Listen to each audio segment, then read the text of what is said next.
DL moody గారని గొప్ప భక్తుడండి. చదువుకున్నది 5వ తరగతి, కానీ 1 కోటి మందికి బాప్తిస్మం ఇచ్చారు ఆయన. గొప్ప భక్తుడు. ఆయన తన ప్రసంగాలలో చెప్పిన ఉపమానాల్లో ఒక ఉపమానం ఈ విధంగా ఉంటుంది. హంస వచ్చిందటండి పరలోకం నుండి భూమి మీదకి. అక్కడికి దగ్గరలో కొంగ ఉంది. కొంగ ఒక కాలవ పక్కన నత్తలు కొట్టుకు తింటుంది. అది ఆ కొంగ హంసను చూచి రివ్వున ఎగిరి హంస దగ్గరికి వచ్చి, ఎవరు నువ్వు అంది.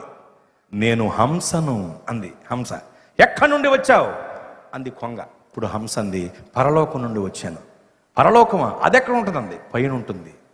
పైన ఉంటుందా? అక్కడ ఏముంటాయి? హంస కొన్ని చెప్పింది. స్ఫటికం అంటే సముద్రము, జీవజల నదీ ప్రవాహము, జీవవృక్ష ఫలమును ఇచ్చేటువంటి చెట్లు అక్కడ ఉంటాయి.